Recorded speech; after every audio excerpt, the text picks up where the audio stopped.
There is a silent killer in the salon industry. It's not pricing, it's not marketing, it's not the economy, and it's not Instagram.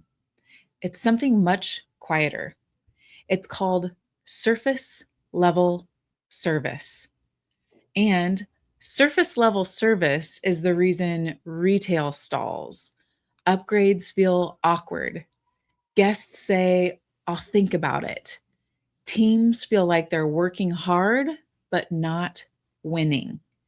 And today we're talking about the moment everything is won or lost: diagnosis. Because here's the truth: confusion lowers conversion, and diagnosis determines dollars. If there's confusion in the conversation, there will be hesitation in the decision. And hesitation is expensive. Yeah. So let's name the villain clearly. Like the villain is not your team. Congratulations. The villain is not your pricing. The villain is shallow conversations. So, you've probably walked into the salon floor before and heard it. How we doing today? Same thing as last time? What are we thinking? Those are what we call surface questions. They actually produce surface answers. And surface answers create optional solutions. So here's the sticky truth: shallow diagnosis creates optional solutions. Optional solutions. And if the problem sounds small, the solution feels optional and things don't convert. Yeah, that's so true. When it's optional, it doesn't convert. This is where we separate identities, because there are service providers and then there are beauty pros. A service provider asks, what do you want? But a beauty pro asks, what's actually going on? A service provider executes request, but a beauty pro uncovers patterns. A service provider works independently. A beauty pro works as a part of a team and thinks about the guest holistically. They think hair color in harmony with her season, cut in harmony with her face shape, scalp health affecting her growth. Like, how is that impacting her growth? Her makeup complements her undertones. There's, you know, texture management because they know that's affecting her daily frustration. So they don't just see hair, they see the whole human. And that's different. That is leadership. Lindsay, I think there's like a universal law at play here. It's the law of cause and effect. Mhm. That if you think about it, revenue is not random. Retail isn't random. Like rebooking isn't random. Referrals aren't random. They are effects. And diagnosis is the cause. If you don't like the effect, look at the cause. And when diagnosis is shallow, revenue actually caps. Because here's another law, it's the law of compensation. What the law of compensation says is that you are compensated in direct proportion to the value of the problem you solve. I got that written down right here because it's so good. It's a great reminder. You might want to write that's a writer down or two. Mhm. You are compensated in direct proportion to the value of the problem you solve. If you only solve trim the ends, you get paid for trimming ends, right? If you only solve identity confusion, wardrobe mismatch, daily frustrations, confident leaks, like you get compensated at a completely different level because the diagnosis actually determines dollars. It's so interesting. I just had a pedicure the other day, and I never pre-book my pedicure appointments because I'm just kind of work them into my schedule. And I've had an experience at a recent nail salon where I think she got a little excited cutting my toes and gave me some ingrowns. It was just like it was almost like surgery sometime if you ever had that kind of pedicure. Yeah, well, for some reason, I kept getting those kind of pedicures for 8 to 10 months, and I was like, "Okay, it's time to find somewhere else, Jen. Get with the program." So I checked out this new place. I didn't say anything, and the guy that was doing my pedicure, he started pressing on that toe, and he's like, "Does that hurt?" I was like, "Yeah, it kind of does." And he's like, "Yeah, you got some dry skin in there." And then he was very gentle about getting it out, and like he took time, explained to me what was happening. Versus the other experience, she was just like, "Okay, give me the scapula." It was like she really went to surgery. And so I was like, wow, that's Mhm. so crazy. And so it was just a whole different experience. And so the diagnosis, like he looked at it, he could tell what was going on, and he became the expert, right? And so when I went to check out, he was like, "Hey, let's get your you want to pre-book your next appointment?" I can't remember exactly. And I was like, Mhm. "Absolutely." Because like I was committed because of that experience, that diagnosis he gave me. He Mhm. saw it, he was present to it.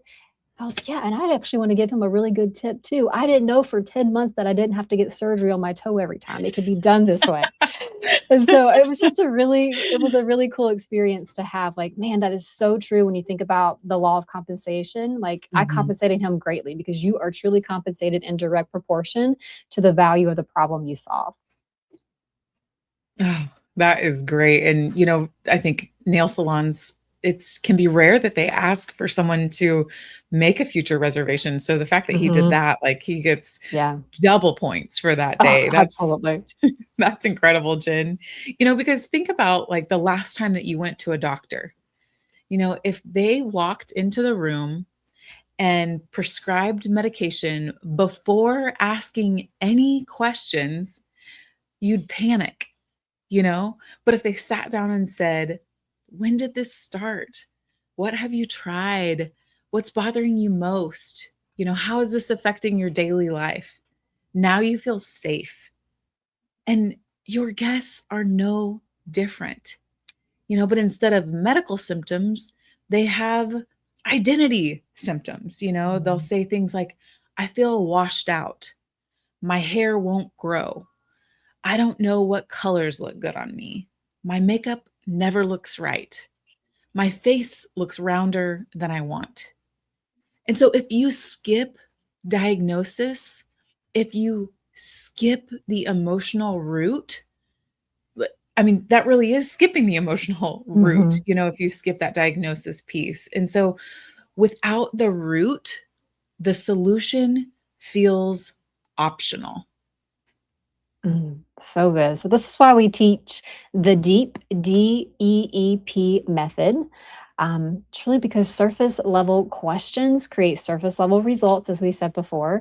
So D stands for discover the frustration. E stands for expose the pattern. The next E stands for expand the consequence. And the P stands for prescribe the path. So let's break it down. Awesome. So that D, that first D, discover the frustration. This is not what are we doing today, but it's what's not working. What frustrates you at home? When do you feel least confident? Because here is where you're uncovering emotional truth. Mhm. And so then we move to the first C, which is expose the pattern. So this is where you connect the dots. You may say something like, "Hey, you mentioned your color fades quickly and your scalp feels dry. Like, how often are you heat styling? You said you avoid wearing certain colors. Hey, let's take a look at your season." This is where step 4 of our 9-step sales process lives. And this is where we truly uncover if, the guest is a spring, summer, autumn, or winter. And we also evaluate the face shape, we access their scalp health, we look at texture patterns, and we also analyze their lifestyle. And you guys, this is not random. This is actually professional diagnosis because beauty pros don't guess, they assess. I love that. Beauty pros don't guess, they assess. Yes. Mhm. And that brings us to our next E, which is expand the consequence. This is where most salons stop too early. They uncover the frustration, but they don't expand it. You know, if we don't correct the undertone, you'll keep feeling washed out. If we don't support your scalp, growth will continue to stall. If we don't adjust the cut for your face shape, styling will always feel frustrating. Not in a scary way, but in a clarifying way, because confusion lowers conversion and clarity increases confidence. Mm. So good. All right. So for the P and deep, this is where we prescribe the path. So now the solution feels obvious because you've done the work before with the D, the E, the E. So based on what you shared, this is what you would say. Here's what I recommend. And you guys, it's not options, it's not menu items, it's a true prescription. And prescriptions don't feel pushy, they feel professional. Yeah.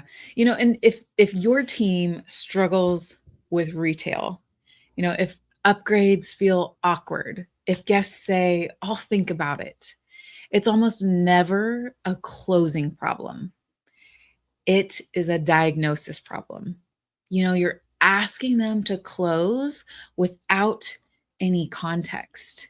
And that's exhausting, but when diagnosis is deep, the guest starts really convincing themselves because they hear their own words reflected back. And that's when leadership replaces selling. Mm. So imagine a salon where every consultation feels like a strategy where every guest says, hey, I've never had anyone explain it like that before. Where retail feels aligned, imagine seeing this in your salon. Where rebooking feels natural, where upgrades feel obvious, where that confidence rises, not just revenue. And this is what happens when you train thinking. There's no scripts, just thinking. And that's truly what beauty pros do. Mm. Yeah, the thinking. I love that. Because diagnosis is step 4 inside of our 9-step sales process.